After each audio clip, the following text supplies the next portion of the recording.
What is up, squad?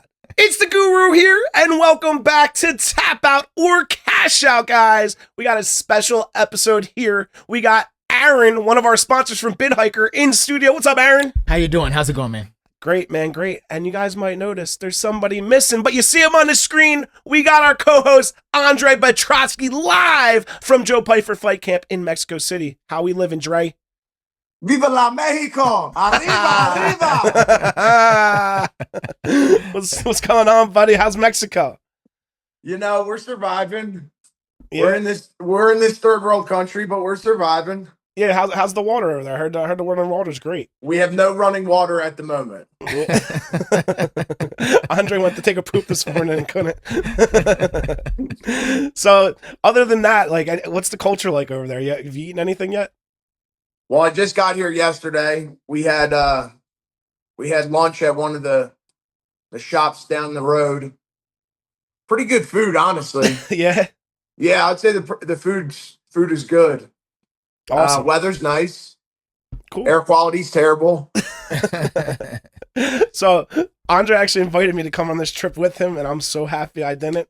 Connecting flights, all that. But I'm excited for the fight week. We'll get into that in a second. But first, Aaron, why don't you give yourself a little background, let the fans know, let the squad know a little bit about Bidhiker and a little bit about yourself and your background. All right, yeah. So my name is Aaron Morris, Delaware County, Pennsylvania. Right now, Bidhiker is a sponsor, one of the sponsors for this program here. And what Bidhiker is, it's a decentralized marketplace, right? A decentralized marketplace where users can buy, sell, and auction goods and services and for cryptocurrency of their choice. Cool. Right? So if you wanted to sell your bike, you can list that bike on Bidhiker. You can say, hey, I want $100 of Bitcoin for it, and that transaction would be facilitated on the marketplace. Awesome. So it's a marketplace where you trade in crypto. So my first question to that is that for being a customer or consumer, right? What are the advantages of using you versus, what we're used to? Well, right now, this is something that's going to be adopted, Okay. And let's face it, a dollar is only worth a dollar because we both agree on it. Right. So cryptocurrency and that blockchain is where things are going. Right. So the good thing about Bidhiker is because it allows people currently that hold cryptocurrency, right, to actually utilize it to buy tangible goods and services. Right now, everybody just has their cryptocurrency. They're waiting for it to hit this unrealistic number, right, and they're going to sell it. Yeah. Right.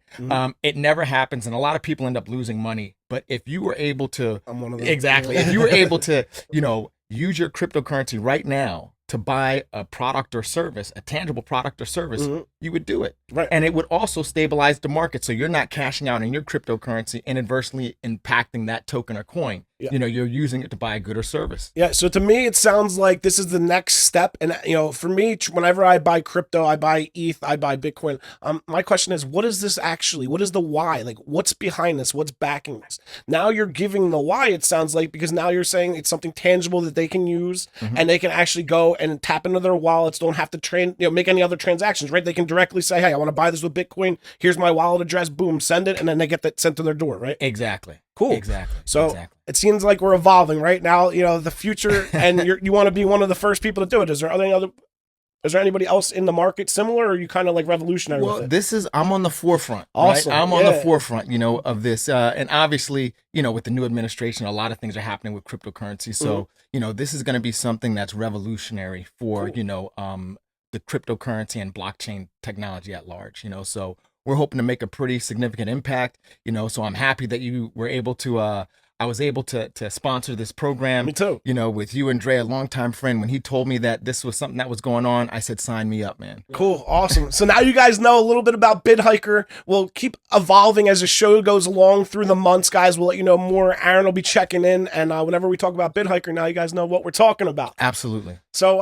how do you know Dre? You touched on a relationship. How do you and Dre know each other? Tell us a little bit about the background. Well, Dre, you want to start, You want me Dre? to go first? Go first, Dre. Go first. Yeah, so when I graduated college at Kutztown, I moved back home to my mom's house, and the first person, and my mom went to church with this guy, and he did jujitsu, and he was like, "Oh, I do jujitsu at this place, World Class Martial Arts." It was John McKee, and John McKee brought me to Aaron, and that was my first like home jujitsu gym in Delaware County. So I met Aaron, and me and Aaron were together for about 4 years. Yeah. Oh wow. And yeah, Aaron's a stud, man. Yeah.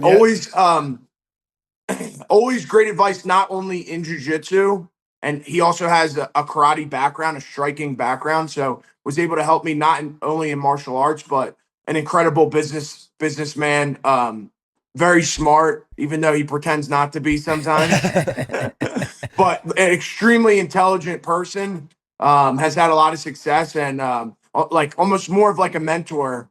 Cool. A coach too, but more of a mentor also. Awesome. So you basically put me in a room with another person that could break off my limbs and put me to sleep at any moment, huh? No, Aaron's got some vicious. He's got a vicious question mark kick. Yeah, he's got some pointy elbows too, bro. They look like they can slice somebody open, my man. I got a question for you though, right? You got. Does Dre still leave like his jock strap and underwear everywhere he goes? That was one thing. Yeah. I've seen some stuff from Dre, but I've yet to find a jock strap. I don't know. That was one thing. After every class, there was always an article of clothing that he left behind. Always something, that he left behind. But, I'm so happy for Dre. I mean, he's come a long way. One of the things that, Dre told me when he first came in to train, he said, you know what? I want to be a fighter, right?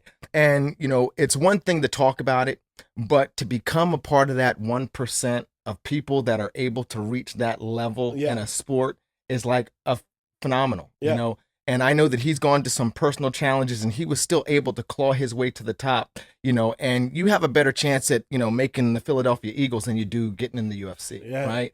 And he was able to accomplish that, and just watching Dre grow, and seeing him become like a phenomenal fighter, and then now a phenomenal father, and now, entering into this business journey, just growing as an individual. I just hats off to you, Dre, man. I'm like one of your biggest fans, and I just want you to know that I'm very, very proud of what you've accomplished here. I really appreciate that. I love you, brother. Awesome. You too, awesome. man. All right. So now that we had our glazing Dre session, we're gonna move on to our glazing Sean Brady section. How did you guys feel about the fight this weekend? Wow. Big dubs from Johnny Garbs. Started off the weekend with a big dub, and then Brady finished in a big way. We hit it for 20K. How you feel about that, Dre?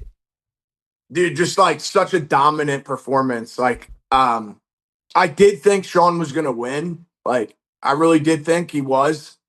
Obviously, based on last week's episode, I projected his career was going here. Leon's is going here, but I did not expect him to just completely dominate every second of that fight. Like I think Leon might have landed 3 punches the whole fight. Bro, it was wild. Like, so again, I was texting you, I was blowing you up. Like we hit almost an entire card. That parking fight, we'll get into that part of it, but dude, like at that point having 20K on it, and I was a little scared of the striking that he was gonna get caught, like you said, there's a couple times, and then he mauled him. Let me ask you, wasn't Brady like a last minute replacement? It was he had like 5 weeks. He got the fight with Leon on 5 weeks. I think he replaced who was the original? Yeah, so Jack Del Maddalena was supposed to fight Leon first, and Sean filled in to replace him. But I think he had like 5 or 6 weeks. Well, when I saw this matchup, I always knew I thought that this was a bad matchup for Leon, right? Yeah. I personally haven't trained or rolled with Sean, but everybody that tells me he's just a monster on the mat. And I knew that once Sean got his hands on Leon, that it was going to be over on the ground. Yeah. Right? And it was. And it was. You see what I'm saying? And it was. How about when Leon tries to shoot on him, bro? Like, what is he doing? Dude, did you guys see the edits when they showed the Usman clip when he's watching it in the theater, and then they ask him, like, why'd you shoot there? He's like, I don't know. And then they edit in the exact same thing he does to Brady, like, and he's saying, like, I don't know why I'd shoot there. Yeah. Like, that was when it was over. Like, in my head, like, I was like, oh, like, hopefully, like, Brady's not going to guess. Like, hopefully, he's not going to get caught. And then Leon shoots on him. I'm like, what? Like, he gave him his neck. That's when somebody doesn't have an answer. They resort to something like that, you know, because that's something out of character, right? So, and he doesn't even know why he did it, right? Yeah. So that's when you don't have an answer, and it's a desperation type of a movement, right? Yeah. So, again, I knew that once they got into a clinch or it hit the ground, that Leon's, his days were numbered. It felt good. Like I said, 20K with having 20K. And we had just again, going down the fights, we crushed it. So we had just cashed out one for 37K. So I was nervous because I, for some reason, bet against longtime squad member Kevin Holland, which I regret because we were just talking about that. Holland, what'd you think of Holland, dude? How good did Holland look, Dre? We talked a little bit about it, but you've been a big Holland supporter. Like you've talked about earlier weeks, how good Holland is. You picked Holland for that fight, I believe.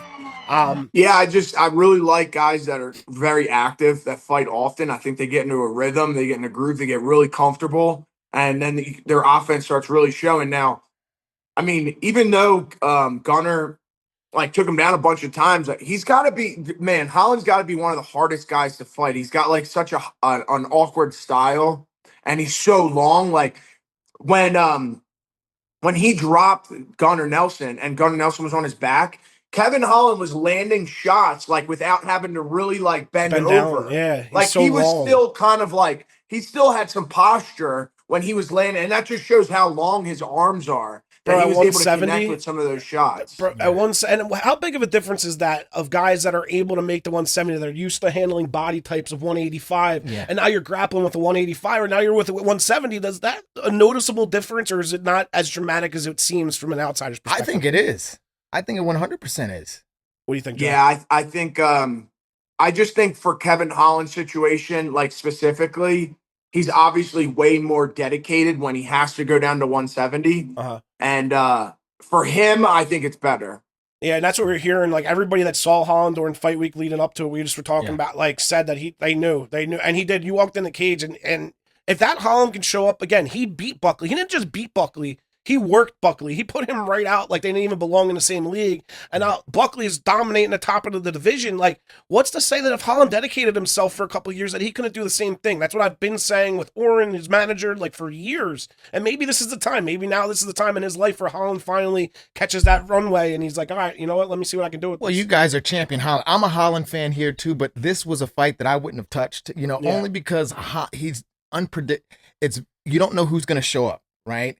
And Gunnar is seasoned enough that, he could have finished Holland. He could have. No, there was definitely things, his fight IQ surprised me a little bit, honestly. He could have, so that was a fight that I didn't touch. I said, you know what, I'm going to stay away from that one. And luckily we cashed it out right at the last minute. I'll never bet against Kevin Holland again, I don't think. I mean, I did bet against him against the Dolice fight. At 185, I might bet against Holland, but at 170, I'm never going to be caught betting against Kevin Holland again in my life. We skipped over the Blachowicz fight. Blachowicz against Olberg. What do we think about that? Like Blachowicz showed, even though he got the L, it was close. I thought that, I just don't understand why he didn't, the leg kicks seemed to be working, why he didn't deliver more leg kicks during that fight. And it's one of those things, I guess this is a question for Dre, right? So if you're a fighter and you go in there with a game plan, right? Why do fighters deviate from a game plan? What happens in the ring where you're not conscious of what's going on? You don't have a conscious of what's happening in the ring, and you sort of deviate from a game plan, or you don't continue to execute something that is working. I think either one, he got a leg kick checked and was like, oh man, I didn't like that. Or two, he just got so like wrapped up or focused on like a different aspect of the game that he kind of just abandoned the leg kicks. And at that point, it's like on his corners, it's his corner's fault to be like, it's their job to be like, hey, like the leg kicks were working, we got to get back to them. Yeah. That's what I saw. I thought he had an opportunity with the leg kicks, and he just, and the leg changed for sure. I agree. Leg kicks are like the neutralizer, right? So if you're having problem in a fight, you start kicking the legs, beating the legs up. That sort of neutralizes I totally everything. agree, Aaron. And like what I see is like you could fight a better striker than you, a guy that has better box. You kick the shit out of his legs. If you throw those calf kicks hard, that's like the great equalizer. Yeah. And Dre did just win a fight by using that strategy, so he's a big proponent for leg kicks right now. So we love that. And then she didn't win it by leg kicks, but the Molly McCann retirement, Alexia, we had her plus 240. It was plus 420 by sub, and she told her she tweeted at Molly and said, Molly, you better tap or go to sleep. And she had to tap, and she laid her gloves in the octagon. I know you're a big Molly fan, Dre. How'd you feel about that moment? I think yes, I am a big Molly fan. I think she's an awesome girl. Look, when you think you're done, you should probably be done. You know what I Yeah. mean? And that's nothing against her. That's no attack on her. It's just when your heart's not in it, Yeah. it's not a sport you want to do when your heart's not in it. And that's, you see that with Jalen Turner. I mean, I don't know if you guys have seen any of the stuff that Jalen Turner's posted recently since the fight, but he literally said when he was in that triangle, I don't know if you guys saw this, from Bahamundes, he's like, I know the position that I needed to get out of that, but he's like, in that moment, I was in the cage, and in my head, he's like, I didn't want to do it. He's like, in my head, he's like, yeah, I know what I have to do, but he's like, it's just better. I wanted to tap in that moment. And he said there was a couple fights previous where he was hitting guys, and he's like, even when he's like, I don't want to punch anybody in the face. I don't want them to have to get surgery. I don't want to. And he's like, once that stuff started going through his head, he's like, I needed to be done. And he said that he could have gotten out of that triangle. It's what he thinks in his head, but he just didn't have it in him. And he knew in that moment that was the time to give it up. Like you said, like when you just know. You shouldn't be in the ring. Which is pretty crazy because he's only 29 years old. He's got an insane body type for the weight class. And he should be peaking right now, and it's just amazing that there's so many factors that go into. And I just want to say, like, it's especially important that for guys like that to have a company like Bidhiker where they can go and sell their stuff when their career's over. And that's why I really wanted to shout out Bidhiker. That's awesome. Wait, but Dre, we are going to do some type of an auction for some of your gear. Yeah. All right. Once this platform gets launched, we are going to do an auction. We are going to let us know in the comments. We will. If you guys have any suggestions about like, I'd really like a pair of shorts or a pair of gloves or a bag or a pair of Joe Pyfer's underwear, just let me know. How stinky to put up an auction, especially for like, the first item. Yeah, how stinky is Joe Pyfer right now with no running water? Wow. Stinking the place up. Crazy. All right. Chris Duncan, bro. Opened on a 5-1 underdog, right? And yes, we picked him. The squad gave him out. This was part of our 20K parlay with Brady. What you guys think about Chris Duncan, bro? He didn't just win. He dominated, bro. He rocked him and then choked him out. Wow. And he was a 5-1 underdog. That's what it just shows, that odds mean absolutely nothing. And we'll get to that because speaking of Joe Pyfer, last night I went to bed. He was a minus 600 favorite. I woke up this morning. He's minus 300. What could change overnight? Did somebody live in there? Did somebody intentionally cut off their water? Like, what is going on right now that he drops and the odds cut in half, right? Like, I don't know what could have possibly caused it. I know I talked to Dre. Dre's like, dude, I woke up. I had no idea what could have caused it. But something caused lines to move from minus 600 to minus 300 literally overnight, which is crazy to me. Wow.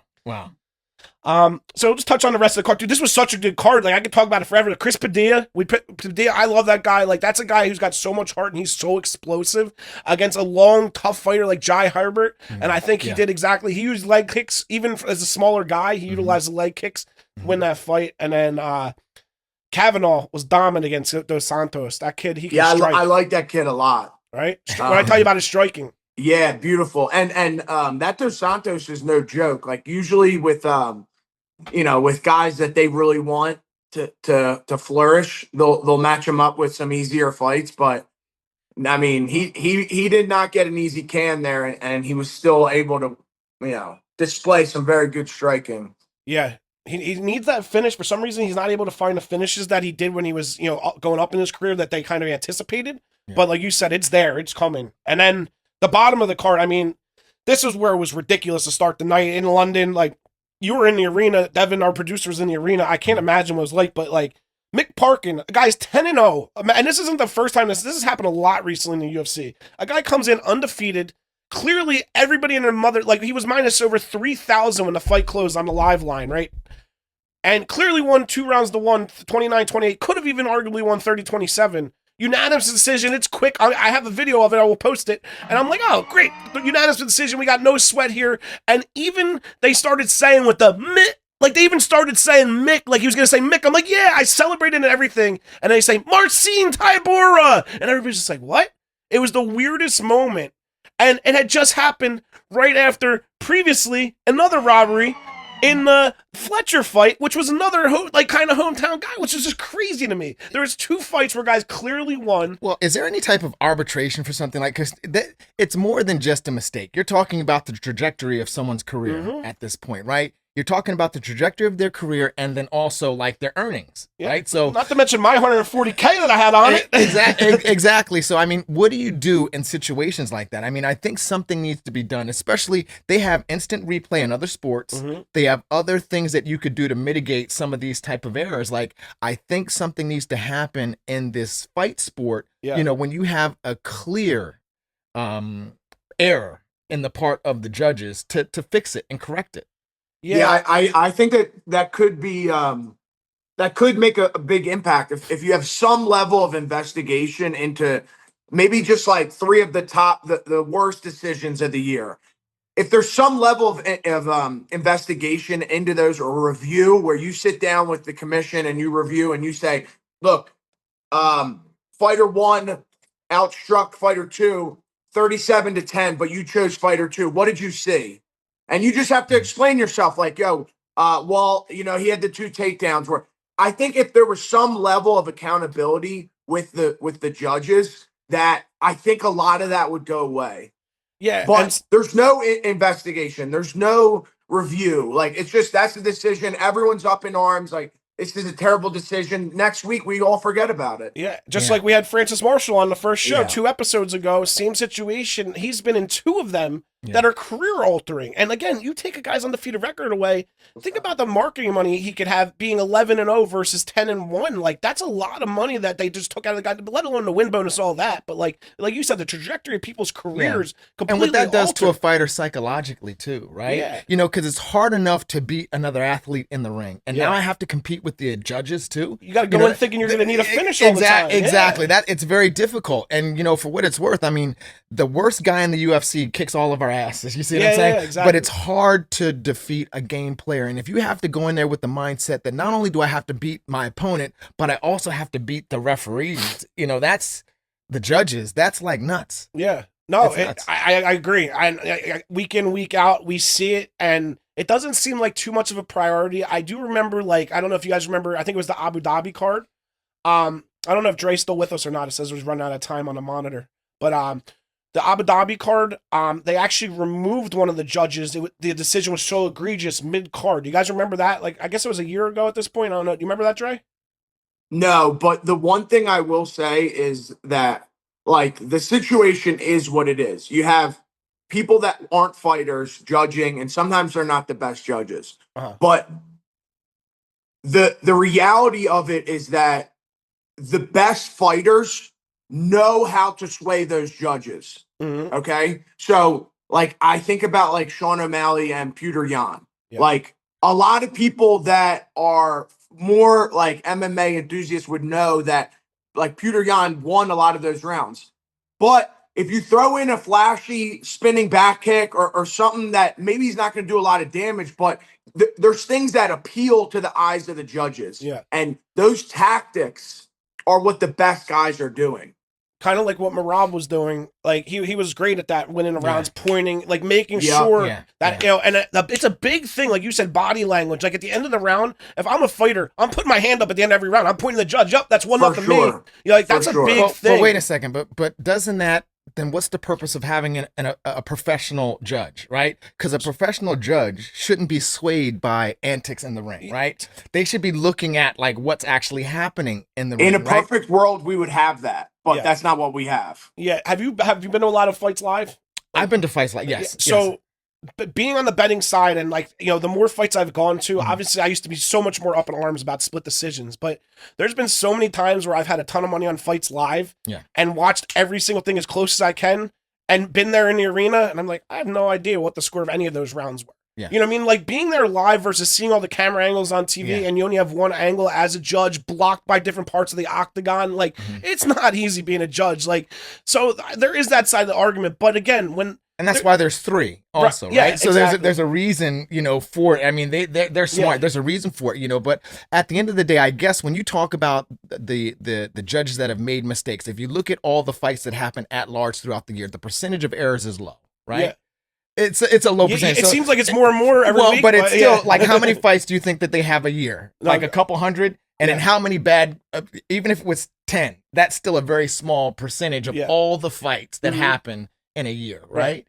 You know, so I can answer that for you. So there's 43 the UFC had 43 events in 2023. Or I'm sorry, 2024. They had 43 events. Mhm. Now, I could be wrong here, but each event, the fight nights have, I think, like 12 or 14 fights. Mhm. And then the pay-per-views have like 16.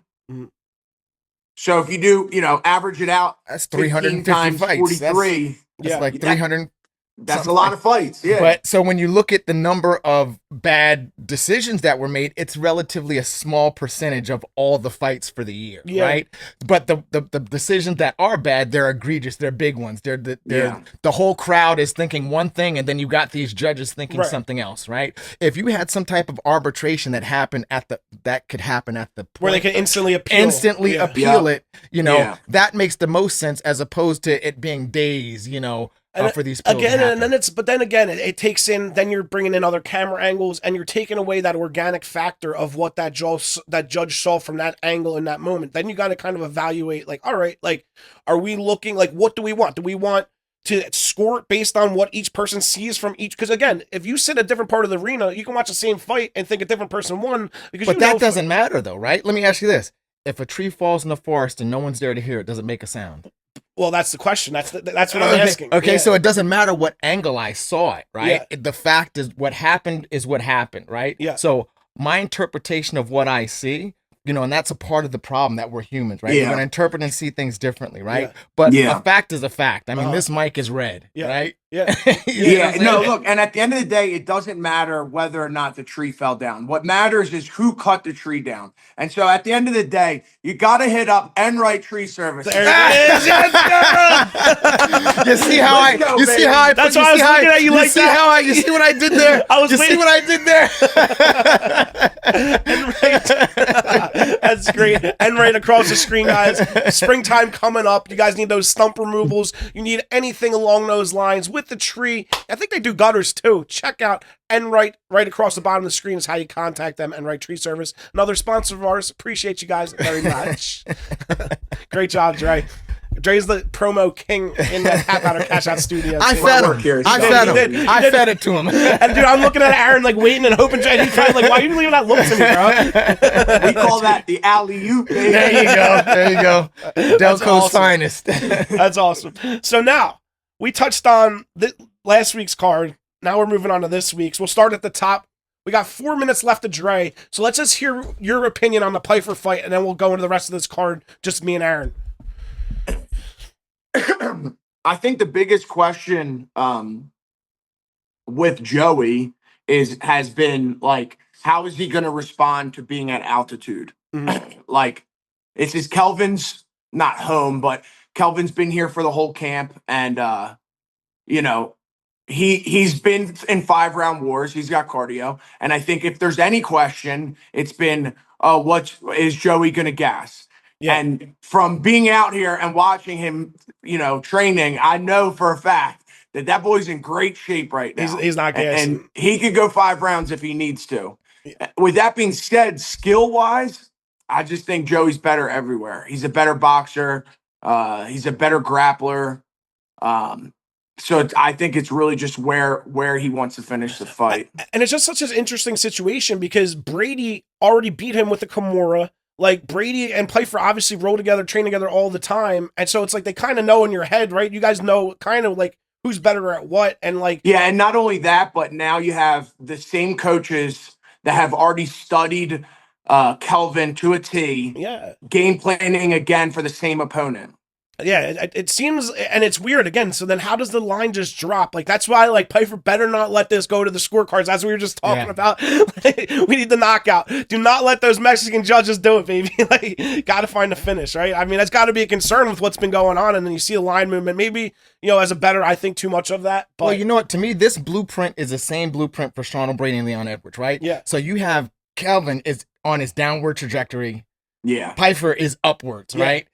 And like he has that dog in him, right? Uh-huh. So I don't think that there's anywhere on the ground or on the feet that Gastelum has a chance, Yeah. right?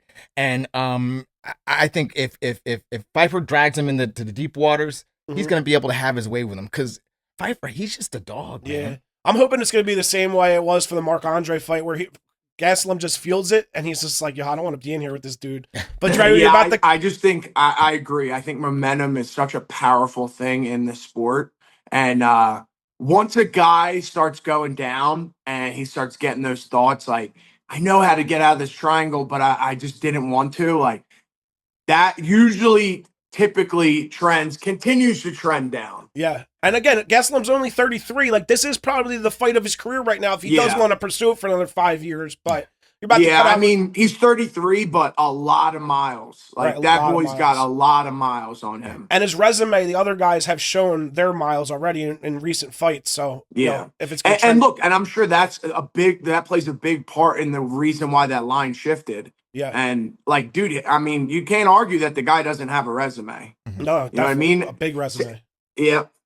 Yeah. But all right, we're gonna lose you here, Dre. Anything you want to sign off with? You know, hopefully you can wipe your butt later on. But other than that, Right. Pray for me. I just want to thank Aaron for coming out and supporting the podcast. And Anytime, hopefully Dre. we can do some magical stuff in the future. Absolutely. Absolutely. Thank you, brother. all right, brother. Thank you, Hopefully I'll be celebrating with you guys Saturday night. Let's get it. All right. See ya. All right, me and Aaron, let's do it. Let's break down this card. All right, so we already touched on. We'll start from the top. Let's start from the top.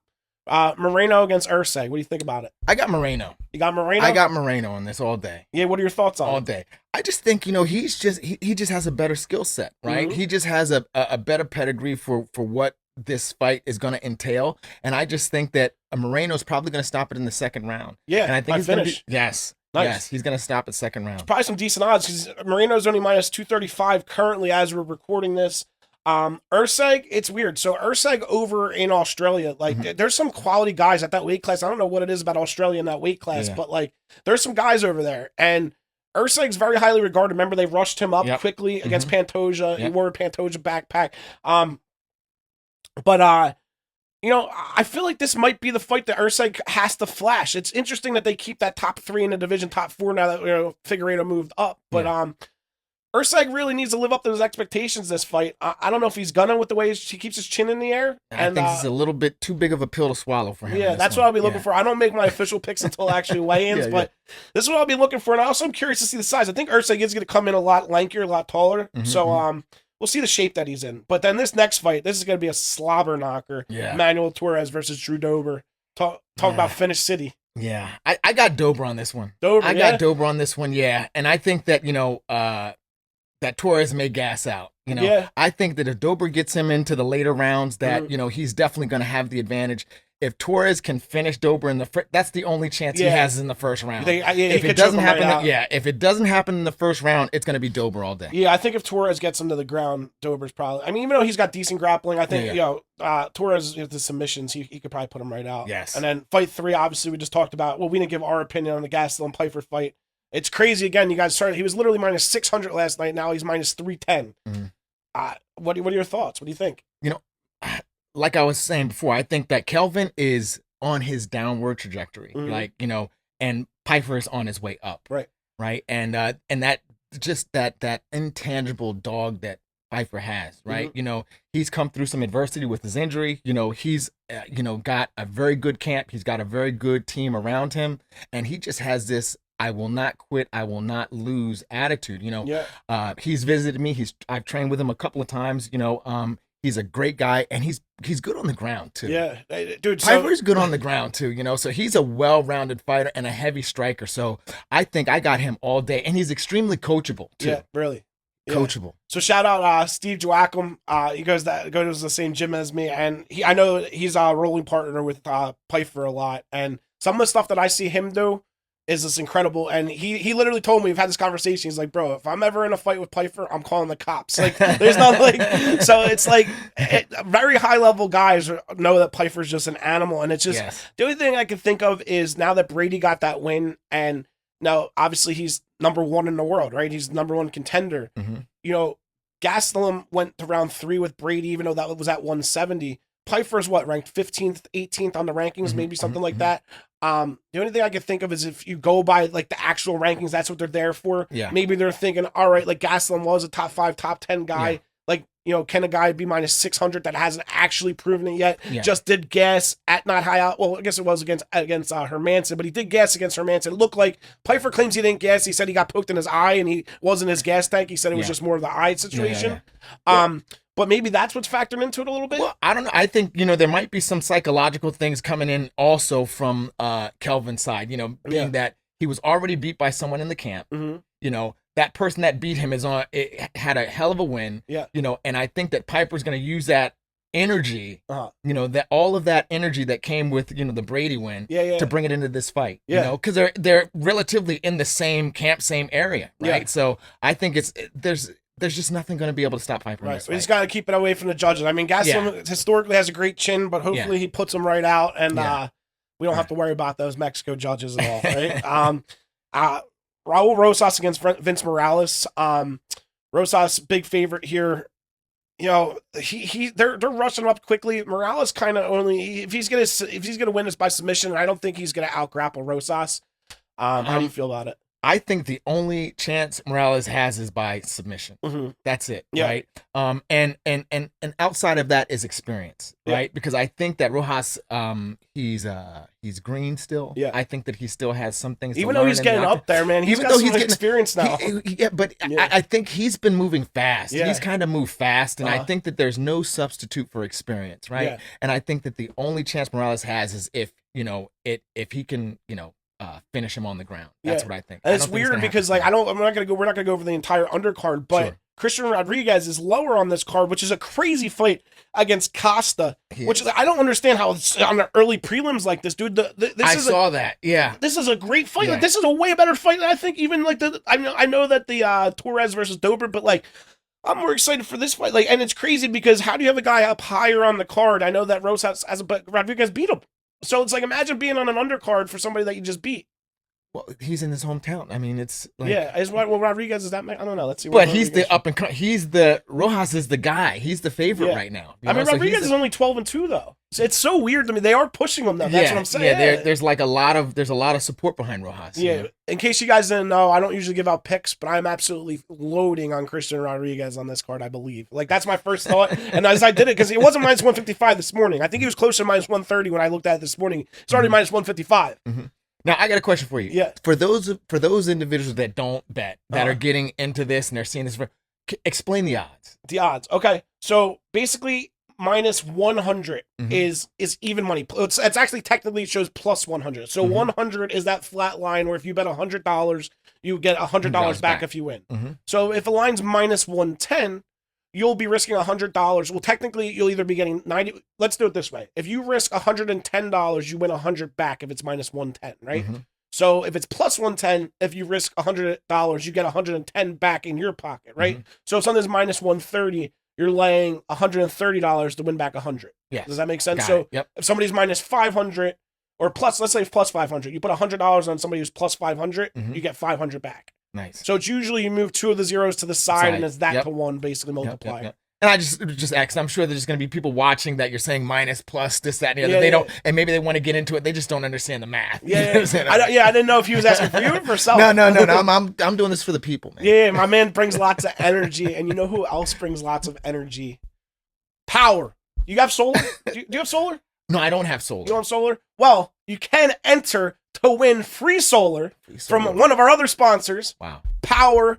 They are on the bottom of the screen right here. If you guys want to learn how to contact them, Power. We appreciate you guys. Solar in the next 10 years, probably everybody's going to have solar in their house. So why not get it now? And like I said, you can enter to win one. Check out their website with all the details. Thank you, Power. Appreciate you guys. Nice. Let's see what else we have on this card. We have Lupi Godidas, which is interesting. Godidas. Yeah, she's against Julia Pilastri. I think that they're trying to give her a lob. She's lost technically 2 of her last fights, but I was at the her third fight against not Tisha Torres, but the other one. Who's the one that dates Caleb Walsh or Caleb the boxer?